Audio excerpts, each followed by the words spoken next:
سنگای خنو کده جگر می کردم من دوغم یا دوست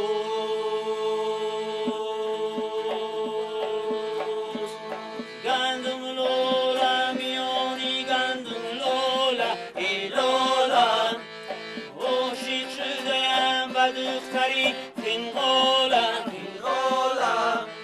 این دختری خنگولا و ما دل دارد دو چشمی سیاه زبانی بلبل دارد دو چشمی سیاه زبانی بلبل دارد دخترت نازنین اومده ای سه بدرونی آسین اومده ای سه بدرونی آسین تچی کنم ای فی قدمان بر زمین اومده ای ای فی قدمان گل بر زمین اومده ای ای فی قدمان گل بر زمین اومده ای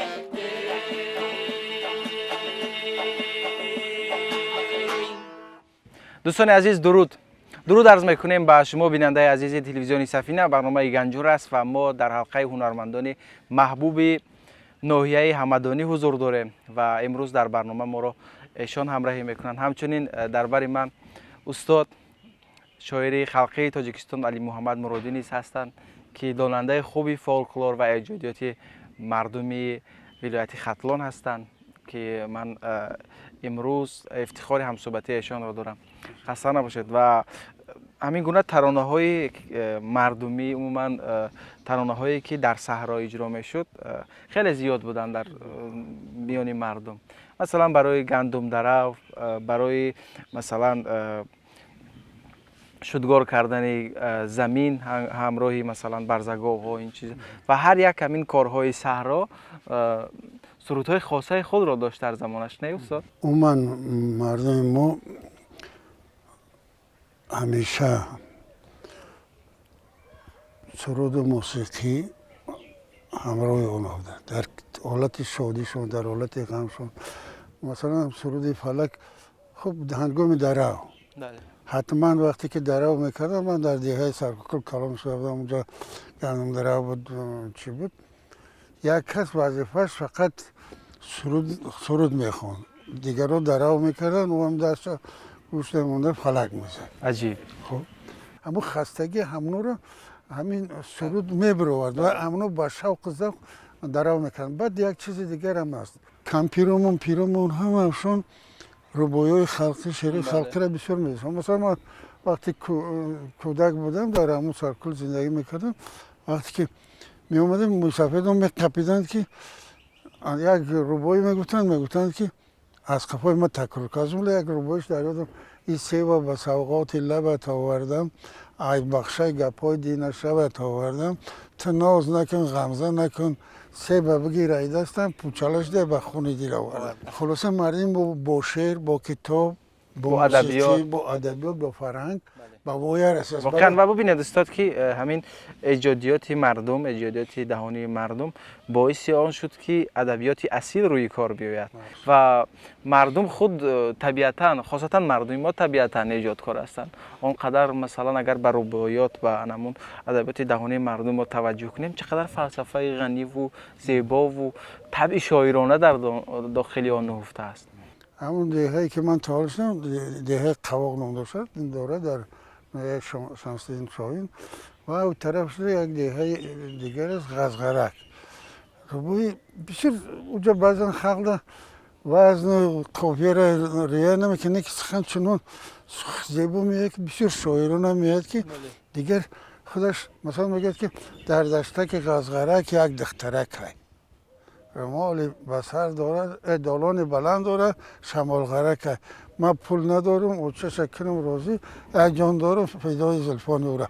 اگه اینجا قافیه نیست، اما درد دل هم قدر نازکانه گفته شده که یا مثلا یک جای دیگر میگه که در سایه زلف یار شکفته لاله از جهت وزن گیرید ویرون است زیاد است اما این قدر نازک است در سایه زلف یار. ببینید چقدر بازیافت شاعرانه است. شعر ما با یک مصرع حالش بکنه. یعنی در حقیقت مردم ما طبیعتاً مادرزاد یک طبیعت شاعری، طبیعت ایجادکاری و سخنشناسی وابسته به هر چی شعر داشتن، وابسته به هر یک انا، وابسته به هر یک مهنت، به هر یک کاری که انجام میدادن. خاصتا همین کاری صحرا بیشتر سرودها رو روی کار می آورد.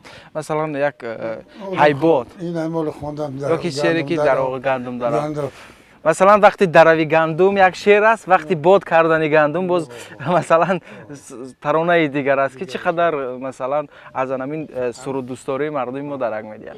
همین هنرمندان نیز باعث شدن که همین گونه سرودها حفظ شود، چون دیگر آهسته آهسته زمانه ها دیگر می شود، تکنولوژی وارد می شود و همون نسل های نو دیگر همون خواهش و ذوق کلانسالان رو ندارن، دیگر حفظ نمیکنن این گونه چیزها رو، دیگر جمع آوری نمیکنن و دیگر از خود نمیکنن و میسازد که همین گونه گنجینه های بهبهای مردمی جای حفظ شود، جمع آوری شود، برای نسل های میانبرده باقی ماند که ما بدانیم که در گذشتهمون چقدر مثلا ما گنجینه های اصیل داشتیم، چقدر مثلا تفکری با مردمی داشتیم که نسل های بزرگ را، شخصیت های بزرگ را روی کار آوردن. سرودایی هستن که وابسته به حالت کاری و یا حالتی هست که انسان در یک حالت درماندگی مشکلی به سرش میاد، یک فقان میخواد ناله کنه، درد دلش بگوید. وقتی انسان درد داره، درد چه گفتن نتواند، اگر درون به درون میسوزد. اما وقتی با همون ناله و فقان وقتی درد دلش میگوید، البته بور خودش سبک میکنه، بور دلش سبک. از این نقطه نظر همین شعر بعد یک چیز خصوصیت خوبی همین چیز در چی بود؟ در اون که ملت ما را یک ملت بسیار با رحم و شفقت، با محبت، با صداقت تربیت کردن. همین چیز است. چون که اثر گهواره از گهواره مادر با سرود الله که محبت انسان و انسانگری را در وجود او جا میکند. تشکر. خب شما باز برای ما چه اجرا میکنید از همون سرودهای قدیمی که اجرا میشدن؟ وزیر بدرشاه یک سرود میخواند، اوید خیرمنکوبی.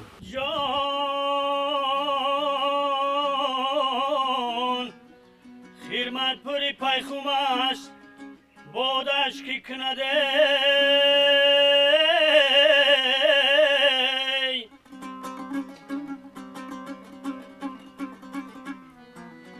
جان در دل غمی مردمش شادش کی کنده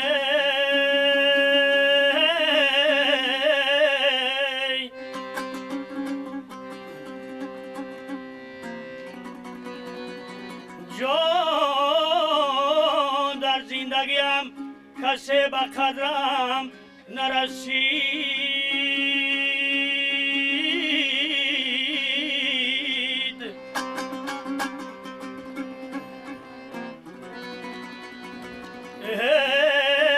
تا شب نمیرد چراغ یادش کی کنده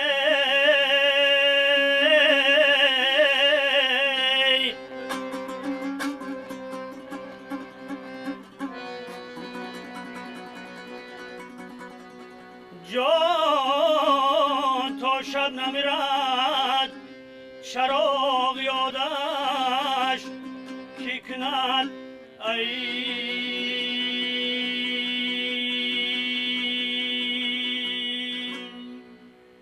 همین گونه بود در مثلا وقت خیرمنکوبی همین گونه سرودهای اجرا میشد با همین گونه لحن و چگونه دوره بود؟ مثلا در صحرا مردم چگونه کار میکردن؟ اصلا چگونه سرودها در اون وقتها رایج بود؟ چگونه مثلا تصویر داشته این شما؟ تصویر مثلا اون دههایی که ما زندگی میکنیم سرکاکل، من کودکیم سرکاکل سرکاکل نام داره. چقدر نامی زیبا است این سرکاکل در فرخور هم است، در طرفای سوخت هم است، همین نام قطعی. برای همین ممکنه اگر این اتیمولوژی کلمه را گفتن در که چی معنا داره من متاسفانه نمیدونم، اما اونجا چی بود؟ این یک خصوصیتی اونجا خیلی بود که هر سال مردمی من در اونجا سالهای کودکی صنف 8 همونجا بودم. مردم اون گندم کار بودن، غله کار بودن. تابستان میشد وقتی غله درایی میشد از همون کلخوز مردم اونجا میبردن. اون وقت خانه ها خیلی شیفر نداشتن، بامی بودن. بالای بام برآمده خواب میرفته دوستان؟ من بالای نه تنها خواب میرفتم، یک بار بالای بام غلطیدگی عجیب. همین بالای بام قصه های خیلی زیبا بود.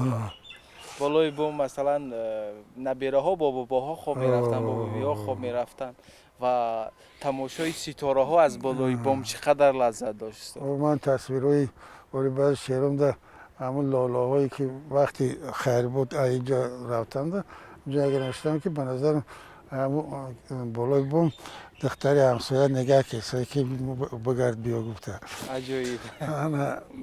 اونو همون لوای بام ده باز لاله خوب اونجا بالای بام خواب میکردن، بالای سفره خواب میکردن. از همون دیگه رو بروی سفره که خونه ما بودیم سفره کلان داشت. بعد ما در همونجا خواب میکردیم. از همین تپه رو برو همین معطوف گویا که از درون کو بیرون میبرامد. همین خیلی اوستا میبرامد. اولین نورش در همون حوله ما میزد بالای سفره ما بسیار وقت درسمون رو در روشنی همون معطوف میخوندیم. چراغی شب. بعد وقتی در اوگرا میرفتن یکی میدیدید که ما بالای سفره خوب یکی از اونجا عبود نبود گفته افسانه‌گویی سر میشه. از یک طرفی که صدای موسیقی سرود می آمد. بعد این مومن نگار گفتگی رو برای خونه ما اوپرا خانه داشت نواسادور بود. یکی بسیار سرودی الله رو شیرین میخوان. سرودی الله او می آمد. همین آهنگو ده همراه میشد.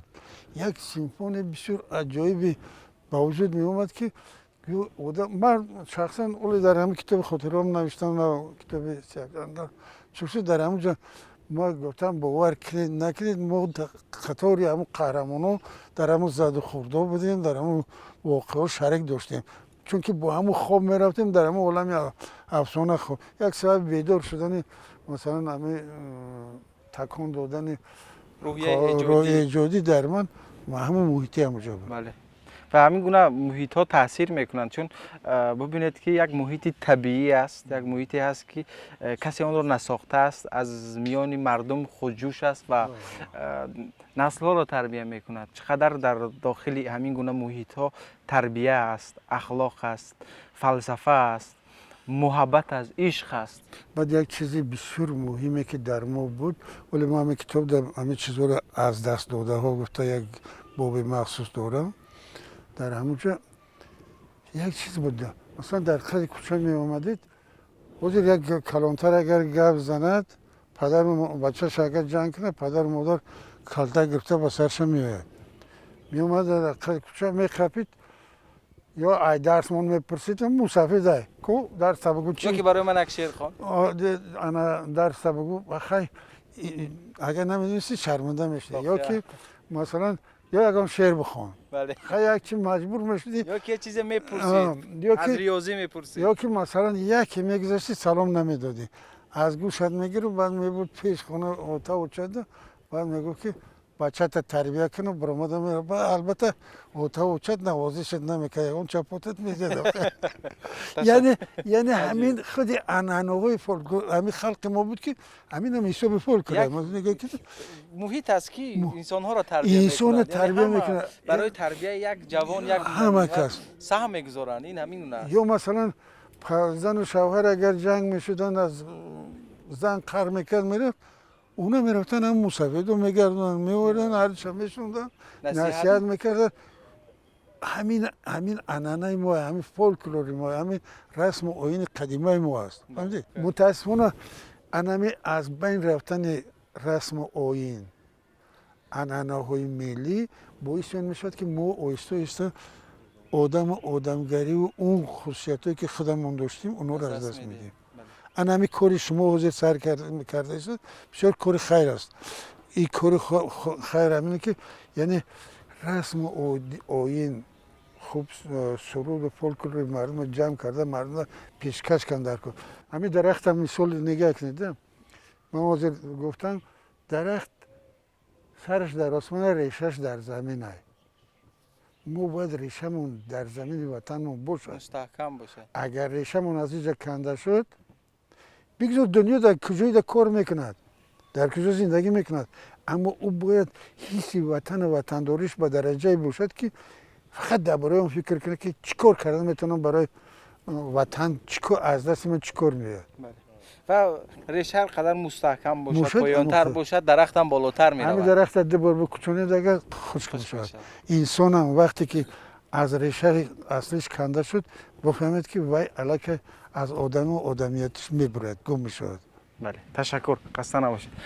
دوستان عزیز، به انتهای برنامه نیز رسیدیم. یادآور میشیم که ما در حلقه هنرمندان محبوب ناحیه همدانی حضور داشتیم و استاد محبوب ما شاعر خلقی تاجیکستان علی محمد مرادی امروز در برنامه ما را همراهی کردند و یک صحبت جالبی نیست همراه ایشان داشتیم درباره ادبیات ایجادی مردم و مطمئنم که از این صحبت شما لذت بردید، غذای معنوی گرفتید و هنرمندان یک شعر استاد علی محمد مرادی را در هوای آهنگ‌های خلقی پیشنهادی ما شما می‌گردانند. تا دیدار دیگر سربلند باشید.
دیدم زی درد تب می سوزد،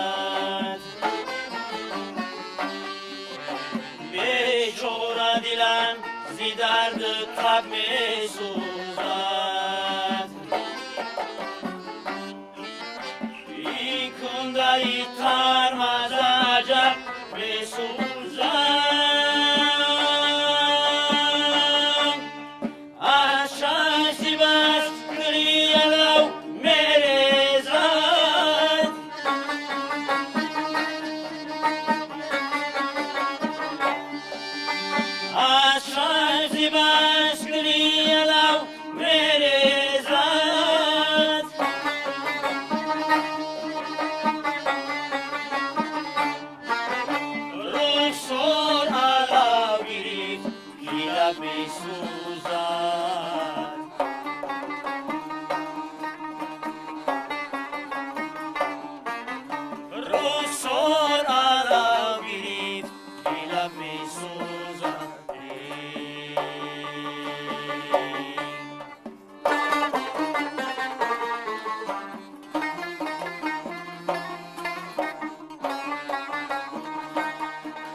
نکند انگوی تک رم بر من نکند کاری بیکند دوست بی دشمن نکند یک حسین آشناس در خانه دل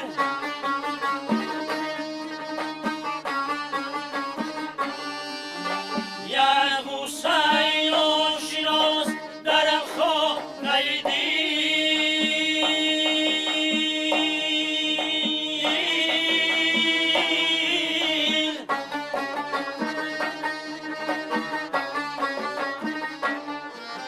میما شده است فکر رفتن نکند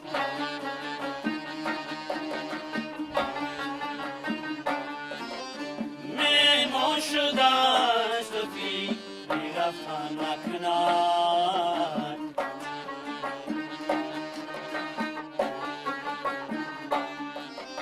میما شده است فکر رفتن نکند